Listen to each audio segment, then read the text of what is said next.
మన ఇండియాలో ఈ మధ్య నేరాలు చేసేవాళ్ళు ఇలా వెళ్తున్నారు, అలా బయటకు వచ్చేస్తున్నారు. జైలు అంటే భయం లేదు.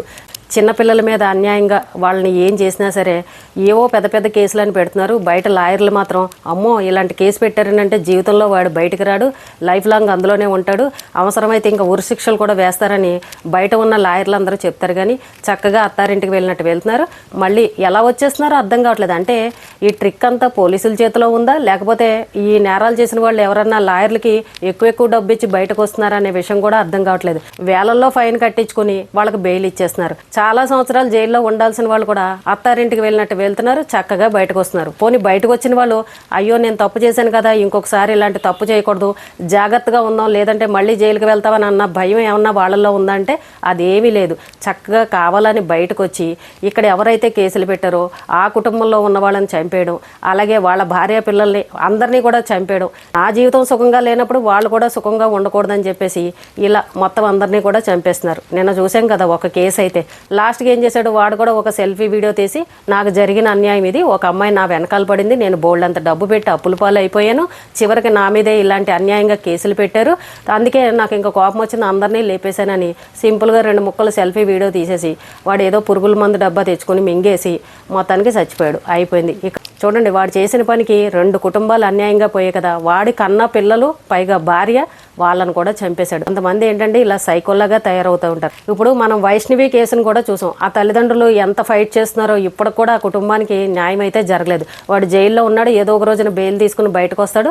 మరి ఆ తర్వాత ఏం జరుగుతుంది అనేది ఆ భగవంతుడికే తెలియాలి. దీన్ని బట్టి ఏం అర్థమవుతుందని అంటే మన ఇండియాలో శిక్షలు ఇలాగే ఉంటాయి. మనం మనుషులే జాగ్రత్తగా ఉండాలి, ఎవరితోనూ తగులు పెట్టుకోకుండా. ఒకవేళ మీరు కనుక అన్యాయంగా కేసులు పెట్టారని అంటే బయటకు వచ్చి వాడు మళ్ళీ మిమ్మల్ని ఏదో ఒకటి చేస్తారని దీన్ని బట్టి మనం అందరం తెలుసుకోవాలన్నమాట.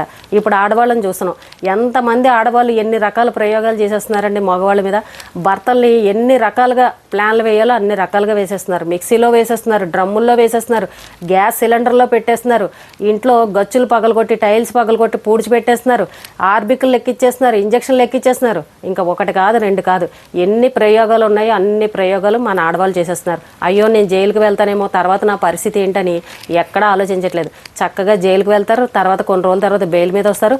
ఈ ప్రియుడు ఎవరైతే ఉన్నారో ప్రేమించిన వాడితోటి ఎంజాయ్ చేయొచ్చు. ఇంకా మనల్ని ఎవరు అడిగే పని ఉండదు, మనకు అసలు ఎవరు అడ్డొచ్చే వాళ్ళు కూడా ఉండరని ఆడవాళ్ళు కూడా తెగించేశారు. ఈ రోజున పెళ్ళై పిల్లలున్న ఆడవాళ్ళు కూడా ఎక్కడా భయపడకుండా ఇలాంటి నేరాలు చేస్తున్నారని అంటే కఠినమైన శిక్షలు లేవు కాబట్టి వాళ్ళు కూడా ఆ రకంగా బరి తెగించేశారు. అంటే నేరాలు చేసే వాళ్ళకు కూడా కొన్ని రూల్స్ ఉంటాయి, మీరు కూడా హ్యాపీగా బతకచ్చని మన చట్టాలే చెప్తున్నాయి.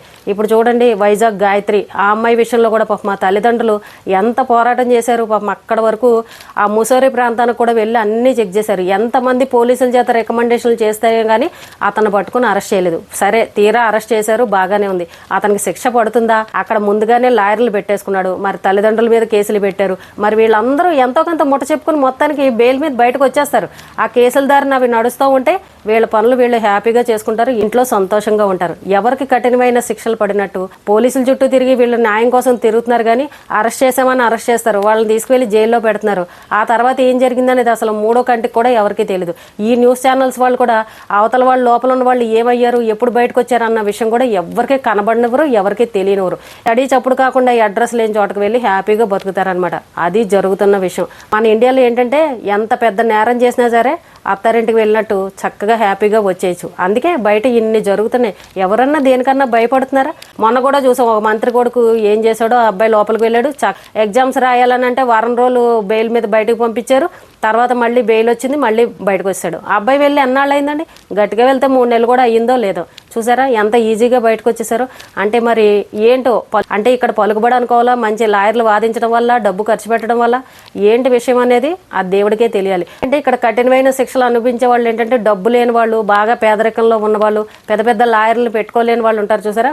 అలాంటి వాళ్ళు మాత్రం సంవత్సరాలు జైల్లో పాపం అలా మగ్గిపోతూ ఉంటారు. డబ్బున్న వాళ్ళు, పలుకుబడి ఉన్న వాళ్ళు ఇలా వెళ్ళి అలా వచ్చేస్తారనమాట. అది పరిస్థితి. నిన్న ఒక వ్యక్తి అలా బెయిల్ మీద వచ్చి అంతమందిని అలా వేసేసాడు అని అంటే చాలా విచిత్రంగా అనిపిస్తుంది. ఇప్పుడు వాడు బయటకు రావడం వల్ల 2 కుటుంబాలు అన్యాయంగా ఇంతమంది ప్రాణాలు పోయాయా? అడిగే వాళ్ళు ఎవరు, పట్టించుకునే వాళ్ళు ఎవరు, మాట్లాడే వాళ్ళు ఎవరు? అంతే, ఇంకా ఎవరు ఏమీ చేయలేం. ఏంటంటే ఎవరన్నా నేరం చేశారని అంటే కొన్నాళ్ళ పాటు జైల్లో ఉన్నారనుకోండి, వాళ్ళకి ఒక క్రమశిక్షణ అనేది ఉంటుంది. కఠినమైన శిక్షలు అనుభవించడం వల్ల వాళ్ళలో కొంచెం మార్పు అనేది వస్తుంది. అమ్మో ఇంకొకసారి నేను తప్పు చేయకూడదు, ఏదో ఆవేశంలో కోపంలో ఏదో చేశానని వాళ్ళలో మార్పు వచ్చేంత వరకు జైల్లో అలా ఉంచాలి. కానీ ఎక్కడ ఇలా వెళ్తున్నారు, 2-3 నెలలకు మళ్ళీ బయటకు వస్తున్నారు. అలాంటి పరిస్థితుల్లో మనం బతుకుతున్నాం. మన చట్టాలు ఎంత కఠినంగా ఉంటే మన జీవితాలు కూడా అంత బాగుంటాయి. ఈ రోజున నేరాలు చేసే వాళ్ళ సంఖ్య పెరిగిపోయిందని అంటే శిక్షలు కఠినంగా లేవు కాబట్టి చేసేవాళ్ళు చేస్తూనే ఉన్నారు. ఎవ్వరూ కూడా దేనికి భయపడట్లేదు. ఇంతకుముందు ఏదైనా నేరం చేయాలనంటే మగవాళ్ళు, అది కూడా ఎక్కడో అక్కడొకటి అలా జరిగేది. కానీ ఈ మధ్యకాలంలో ఆడవాళ్ళు చేసేస్తున్నారు, మగవాళ్ళు చేసేస్తున్నారు, చిన్నపిల్లల మీద జరిగిపోతున్నాయి. ఇక వాళ్ళు వీళ్ళని తేడా లేదు. జైలు అంటే ఏదో టూరిస్ట్ ప్లేస్ లాగా అయిపోయింది. వెళ్తున్నామా, వస్తున్నామా, ఎంజాయ్ చేస్తున్నామా, మనకు నచ్చిన వాడిని లేపేయడమే. అవతల వాడి మీద ఏదైనా కోపం ఉందనంటే వాడిని ఏదో ఒకటి వేసేయడమే. ఇది జరుగుతున్న పరిస్థితి. ఒక మనిషి ప్రాణం తీయాలని అంటే ఒక దోమని చేవని చంపినంత ఈజీ అయిపోయింది ఈ రోజుల్లో. మన చట్టాలు కఠినంగా లేకపోవడం వల్ల బయట నేరాలు జరగడం, ఆ నేరాల వల్ల ఆ ప్రభావం ఎంతమంది మీద చూపెడుతుందంటే ఈ రోజున పిల్లలు పెళ్లిళ్ళు చేసుకోవాలన్నా సరే భయపడే పరిస్థితి. ఇక్కడేమో ఆడపిల్లలు భయపడుతున్నారు, భర్త ఎటువంటి వాడు దొరుకుతాడో, మమ్మల్ని ఏం చేస్తాడో అని ఆడవాళ్ళు భయపడుతున్నారు. ఇంకా మగవాళ్ళ సంగతి అయితే అసలు చెప్పక్కర్లేదు. అబ్బాయిలు అయితే అమ్మో మేము చేసుకున్నామనంటే అది ఏ ప్రీడ్తోనో కలిసి మమ్మల్ని ఏ లోయలోనో తోసేస్తుంది, లేదంటే ఏ గ్యాస్ సిలిండర్లో పెట్టడమో, మిక్సీలో వేసి పచ్చడి చేసేయడమో ఏదో ఒకటి చేస్తుంది. బాబాయ్ పెళ్ళొద్దని మగపిల్లలు కూడా పెళ్ళంటే భయపడే పరిస్థితి వచ్చేసింది. అంటే దీని అన్నిటికీ కారణం ఏంటి అని అంటే కఠినమైన శిక్షలు లేకపోవడం. ఎవరికైనా కఠినమైన శిక్షలు పడితే అవతల వాళ్ళకి ఇంకొకటికి ఇలాంటి నేరం చేయాలని అంటే భయపడతారు. అమ్మో మనం ఈ తప్పు చేసామనంటే వాడికి చేసినట్టే మనకే చేస్తారని ఒక భయం ఉంటుంది. ఎవరికి కఠినమైన శిక్షలు పడుతున్నాయి? ఈ సమాజంలో కూడా పెళ్ళంటే భయపడిపోవడం, తల్లిదండ్రులు భయపడిపోవడం, అబ్బాయిలు అమ్మాయిలు కూడా పెళ్ళంటే వద్దనడం, వీటన్నిటికీ కారణాలు కూడా ఇవే. నేరం చేసిన వాడికి శిక్షలు పడితే ఇంకొకడు జాగ్రత్తగా ఉంటాడు. ఇక్కడ కన్న పిల్లలు, చంటి పిల్లలు అన్యాయం అయిపోతున్నారు. పెళ్లి చేసుకోవాలని అనుకున్న వాళ్ళు కూడా వెనకడుగు వేసే పరిస్థితి. ముందు రోజుల్లో ఎలా ఉంటుందో తెలియదు. కానీ మనుషుల్లో మార్పు రావాలని అంటే నేరాలు చేసిన వాళ్ళకి కఠినమైన శిక్షలు ఎప్పుడైతే పడతాయో అప్పుడు ఆటోమేటిక్గా మనుషుల్లో మార్పు వస్తుంది. లేదనంటే ప్రతిరోజు ఎక్కడో ఒక చోట ఏదో ఒకటి జరుగుతుంది. మనం చెప్పుకుంటూ ఉంటాం, భయంతో జీవితం అంతా ఇలా బతకాల్సిన పరిస్థితి అనమాట. అది జరుగుతున్న వ్యవహారం.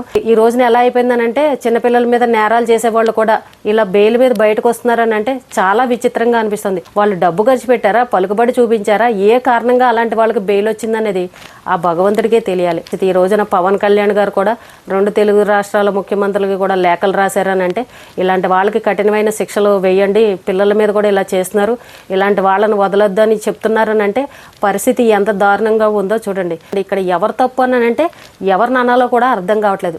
పెద్ద వాళ్ళని మనం ఏమన్నా అనగలమా? కోర్టు తీర్పులను మనం ఏమన్నా అనగలమా? కోర్టు ఇచ్చే తీర్పులను కూడా ప్రతి ఒక్కరూ గౌరవించాలని మనం అందరం కూడా అనుకుంటాం. కానీ మరి కోర్టులనే వీళ్ళు తప్పుదోవ పట్టిస్తున్నారా, అసలు ట్రిక్ ఎక్కడుందనేది కూడా అర్థం కావట్లేదు. ఇలా వీళ్ళు అలా వస్తున్నారని అంటే చాలా విచిత్రంగా అనిపిస్తుంది. అయితే మన భారతదేశంలో కఠినమైన శిక్షలు పడతాయో అప్పుడే జనాల్లో మార్పు వస్తుంది. జనాలు అందరూ సుఖ సంతోషాలతో ఉంటారు. లేదనంటే ఇలాంటి నేరాలు ఘోరాలు ప్రతి చోట జరుగుతూనే ఉంటాయి, మనం చెప్పుకుంటూనే ఉంటాం. అది పరిస్థితి.